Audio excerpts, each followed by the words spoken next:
있습니다. 경상대학교학학대에서 교수로 일하고 있습니다. 굉장히 유명하신 분이세요. 그 이유를 이제 당들이 조금 알고 있어요. 지식이 쌓여가면서 단백질의 이상이라든지 유전자의 변화 때문에 나타나는 이유는 파악하고 있습니다. 약은 정말 정밀하게 조각된 분자예요. 우리가 세포는 그 현미경으로 볼 수 있지만 화학물이 안 보여요.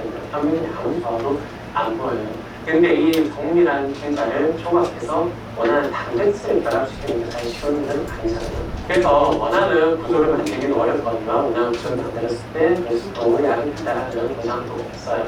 이게 어렵다 보니까 한편으로 이게 경쟁도 심화되고 성공했을 때 대박을 치기도 합니다. 의약품을 개발하는 과정이 어렵지만 또 연구가 가능하다 보니까 많은 사람들이 알게 되고 있는 것이죠. 예를 들어서 우리가 잘 알고 있는 파이자 백신 같은 경우 2011년부터 이제 주소를 시판이거든요. 그때 2011년에 매출액을 보면 한 44조 원 정도. 백신은 나오지 말아야 할 약이 나와버린 이게 겁니다. 가장 많이 팔리는 약품입니다. 그런데 이런 단백질이라든지 유전자에 대한 지식이 알려지기 전 1900년 초반이라든지 1800년 후반에 개발된 의약품들도 많단 말이에요. 저 코비드 백신은 전 세계인을 상대로 해가지고 임상 실험한 의약품이에요. 예를 들어 타이레놀을 한번 제가 말씀드려보겠습니다. 타이레놀의 주 성분인 아세타아민오젠이 세상에 나오기 과정은 정말로 황당한 사건들의 연속이었어요. 1886년 독일에서 한 환자가 병원에 가서 구충제를 달라고 해요. 근데 그 당시에는 제대로 통제를 있는 것도 아니고 그냥 하얀 가루를 병에 담아서 그냥 떠서 주면 됐단 말이에요. 지금처럼 완전한 그런 시스템은 아니었죠. 그러다 보니까 이 병원에서 약을 잘못 줘요. 그 당시 쓰던 구충제 나팔렌이 있는데 구충제를 주는 게 아니라 전혀 다른 물질을 줘버리는 거예요. 그리고서 이제 나중에 확인해 보니까 이 환자가 조금씩 열이 된다는 걸 알게 된 거예요. 1886년에 열을 내릴 수 있는 물질은 정말 귀했단 말이에요. 예전에도 사람들은 아프면은 무조건 진통제를 찾는다든지 혹은 해열제를 찾았답니다.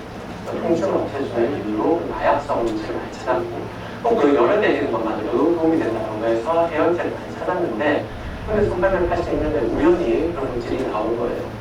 그래서 이 물질은 그 이듬해 1887년에 바로 시판이 됩니다. 안티테브린이라고 하는 이름으로 독일에서 시판이 되는데 막상 쓰고 나서 보니까 이 물질은 혈액과 관련된 부작용이 좀 있습니다. 혈액이 제대로 기능을 하지 못하는 굉장히 치명적인 부작용이죠.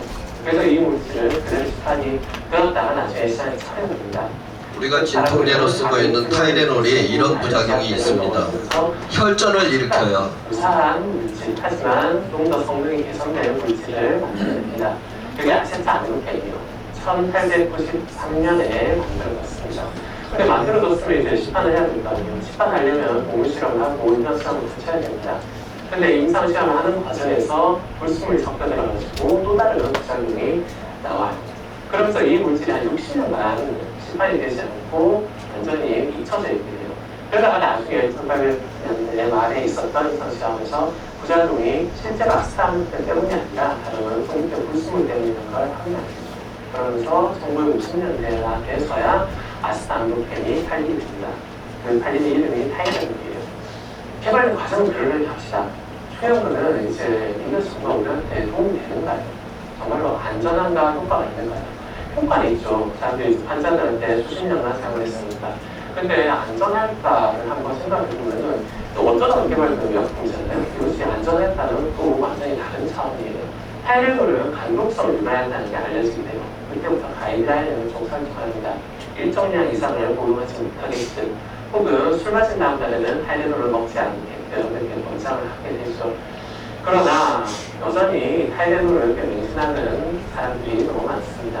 2004년에 미국의 한 연구진이 타이레놀의 구성분 아세트아미노펜으로 죽는 사람이 얼마나 많은가 확인해 봤어요. 그래서 미국에서 대략 한 500명 정도 사람이 아세트아미노펜으로 간독성으로 죽었다는 것을 알게 됩니다. 그러면서 많이 이슈가 되죠. 죽은 사람을 정도면은 병원에 급성 간손상으로 입원한 사람이라든지 내원한 사람이 훨씬 더 많아지죠. 그러면서 지난 20년간 아세트아미노펜을 조금 안전하게 쓰자라고 많이 움직임이 이어지고 있는데 그럼 20년 지난 지금 안전하게만 쓰고 있을까? 결국은 그렇지 않다는 거예요.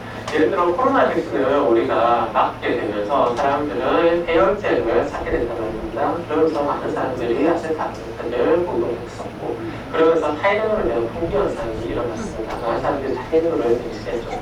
예를 들어 타이레놀 서방적이라고 하는 개념이 있어요. 아세트아민노펜의 함량을 조금 더 높이되 천천히 먹어도 되는 약효가 오래 지속되는 그런 약을 개발했어요. 그 사람들이 이 약을 그냥 씹어 먹는 거예요. 효과가 빠르게 나오기를 바라면서 씹어 먹다 보니까 알약을 정말 많이 먹게 되고 그로 인해서 간통성으로 사망하는 사례가 유럽에서 출현됩니다. 그러면서 타이레놀 서방전에 대한 규제가 이어지게 되죠. 그리고 이 타이레놀 아세트아민노펜 성분 같은 자살하는 사람들도 너무 많은 거예요.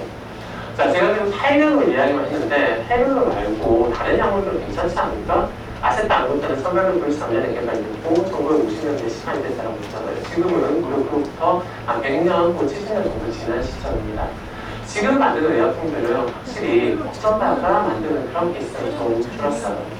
예를 들어 지금은 질병의 원인이 되는 단백질부터 찾고 시작합니다. 혈당을 올리는 단백질이라든지 혹은 혈압을 올리는 단백질, 고지혈증을 우려하는 단백질이 어떤 건지 사람들이 이제 좀 알고 있어요. 그래서 스타트에서 의약품 개발하는 과정을 보면 처음에 플레이트에다가 수백 개, 수만 개의 플레이트에다가 단백질을 다 깔아줘요.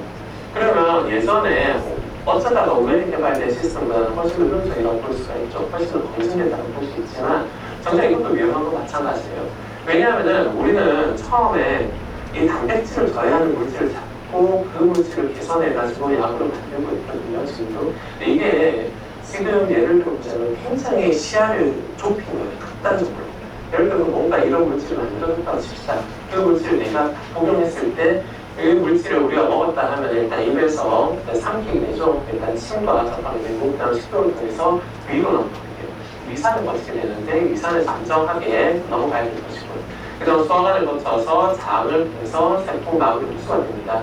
몸 안에 녹아 들어서 간으로 들어오게 되죠. 혈류를 타고 간으로 들어오면은 간에서는 이 물질을 그냥 내보내려고 해요. 우리는 밖에서 오는 물질 안 받아요 라고 하면서 일종의 출구 검역을 하게 됩니다. 이 과정을 통과해야 돼요. 통과해서 우리 몸으로 들어와서 다시 혈류를 타고 우리 몸으로 들어가야 됩니다. 그렇게 해서 필요한 장기, 팔이나 다리로 갖다 칩시다. 뇌로 갖다 칩시다. 필요한 장기로 가면 다시 또 세포막을 통과해서 혈관으로 통과해야 됩니다. 세포막을 통과해서 원하는 세포로 가야 돼요. 네, 이제 이 물질이 우리 세포 안으로 들어갔다고 칩시다. 그러면 그 세포 안에는 또 우리가 원하는 단백질도 있겠지만 또 다른 단백질이 수만 개가 있어요. 핵도 있고 단백질은 유전자 이외에 다른 물질들도 너무 많단 말이에요. 딱 여기에서 우리가 원하는 단백질만 결합해서 효과를 본다는 게 사실 쉬운 일은 아니죠. 우리가 처음에 실험체에서 확인했을 때는 정말 단백질만 깔아놓고 직접 효과를 봤는데 이제는 수많은 단과를 거쳐야만 만날 수 있다는 것이죠. 그러다 보니까 다른 단백질 혹은 다른 유전자 혹은 다른 경로에서 어떤 부작용을 일으킬지는 모릅니다. 그러다 보니까 그래서 도대체 이 오메가 3가 얼마나 좋을까? 1020mg 캡슐 안에 600mg 오메가가 들어있는 오메가가 한 달에 그러다 보니까 이제 임상 시험 과정이 굉장히 길어져요. 임상 시험 전에 전 임상 과정부터 동물 실험부터 굉장히 길어지고 수많은 단백질과 경쟁적 테스트를 하기도 하고 오랜 시간을 거쳐서 안전성을 확인하려고 합니다. 하지만 여전히 예상치 못한 부작용이 나오게 되죠. 그러다 보니까 사람들은 이제 이 약이 위험성, 효과가 얼마나 좋은가를 확인을 하게 됩니다. 예를 들어서 정말 말기 암 환자 같은 경우에는 약간 위험에 나쁠 수가 있죠. 혹은 정말 일반적으로 오래 써야 되는 약물 같은 경우는 자그마한 위험도 확실하게 바라볼 수밖에 없어요. 계속 누적되어 있기 때문에 우리는 어떤 상황에 맞춰서 이 약을 쓸 것인가를 확인을 하고 결정을 짓게 된단 말이에요. 그와 같은 가이드라인에 따라서 문법에 맞춰서 약을 써야만 합니다. 그런데 이 문법에 맞지 않게 약은 무조건 좋은 것이다 라고 생각하면은 이제 좀 문제가 생길 수 있다는 것이죠. 예를 들어 내 팔이 아프다고 칩시다. 그럼 팔에 뭐 약이 들어가야 될 거 아닙니까? 근데 주사가 넣는다고 해서 팔에만 가지는 않아요. 혈류를 타고 온몸으로 가게 됩니다. 먹어도 마찬가지 간을 통해서 온몸으로 전파가 되죠. 팔에는 이 약이 도움이 될 수 있어요. 그래서 진통제로 작용할 수 있지만 하지만 다리라든지 머리라든지 폐라든지 피부라든지 다른 온갖 조직에는 이것이 독으로 작용할 수 있거든요. 약은 도움이 잘 돼요. 원하는 부위에는 약을 낼 수 있습니다. 하지만 원치 않는 부위에는 도움이 되는데 이 원하는 부위에만 보내는 일반적인 기술은 아직도 없어요. 그러다 보니까 사람들은 어떻게 하냐면은 원하는 부위까지 보내는 힘들지만 하지만 그 부위에서 어떤 문제가 나타났으니까 병이 나타났거든요. 그 문제는 보통 단백질이나 유전자 이상이라는 말이에요. 그래서 그 표적 단백질이라고 보통 부르는데 그 단백질에 자폐 결합할 수 있는 분자 구조를 조합하려고 합니다. 분자 구조를 조합하는 게 정말 힘들고 한계가 있다는 말이에요. 딱 원하는 자리에 산소나 탄소, 질소를 넣고 그걸 빼는 게 너무 작아서 잘 안 된단 말이에요. 그러다 보니까 원치 않는 모양이 만들어지기도 하고 그렇기 때문에 많은 과학자들이 고민을 하고 있습니다. 그로 인해서 많은 문제점들도 나타나기도 하죠. 항생제를 예를 들어볼게요. 우리가 항생제를 한때 라이신이라고 부르는 이 항생제를 너무 믿었던 시절이 있어요. 그래서 사람들이 라이신 먹으면 낫는다라고 하면서 항생제를 많이 공유를 하고 그로 인해서 항생제 남용이 너무 심해졌던 그런 시기도 있습니다. 근데 지금은 오히려 항생제를 너무 또 적게 쓰는 그런 경우도 있어요. 예를 들어서 항생제 3일치를 받아요. 근데 한 이틀 정도 공유하고서 증상이 없어졌어요. 자기가 열이라든지 물을 감염증이 나은 것 같아요. 그럼 하루 안 먹잖아요. 그러면 죽던 균이 다시 살아나는 거예요. 3일치부터 먹으라고 준 거는 반드시 먹어야 되거든요. 바이러스 치료제 타임프루를 보겠습니다. 신종 독감이라든지 각종 독감 치료제를 유명한 타임프루도 우리가 이제 약을 처방받게 되면 열알을 하루에 부활시켜가지고 오일 반드시 공격하게 되거든요. 근데 한 3일 정도 먹고 주사를 끊어버려요. 그러면 그 바이러스는 이제 변이를 일으켜서 더 나쁜 일이 변할 수 있습니다. 이런 위기들이 가중되다 보면 이것이 사회적으로 문제가 더 커질 수가 있다는 것이죠. 우리가 의약품을 안 쓸 수는 없어요. 반드시 아픈 사람이 있고 아픈 사람한테 효과 있는 해열제라든지 진통제라든지 수많은 약들이 나와 있고 효과는 검증되어 있거든요. 그럼 용법을 잘 모르는 경우도 있잖아요. 의약품 조제하다 보니 약사가 너무 바빠가지고 상담할 시간도 없고 의사와 그 얘기하면 길을 할 수 있죠. 그럼 하다못해 의약품이 정말 위험하다는 사실 아니라고 좀 인지를 했으면 좋겠어요. 이 사실을 알고 있으면 의약품의 용법을 찾아보게 되고 여러 전문가들한테 다시 좀 물어볼 수 있는 그런 계기가 있다는 거죠. 네, 여러분들이 약의 위험성을 인지하고 올바르게 사용하셨으면 바랍니다. 네, 모든 영상은 여기서 끝나고요. 하나님께서도 항상 경계를 두셨습니다. 선의 경계에서 그걸 어느 정도 허용하는 부분이 있어요. 왜냐? 그 선에서도 하나님께서 정하시는 쉽게 얘기해서 파도로 얘기를 할게요. 파도가 잔잔하고 저기 할 적에는 생태계가 참 편안합니다. 그리고 바닷물도 예뻐요. 근데 바람이 세게 불고 흐린 날 이 파도가 조금 너울이 되면서 너울성 파도로 넘어오면은 해일로 변합니다.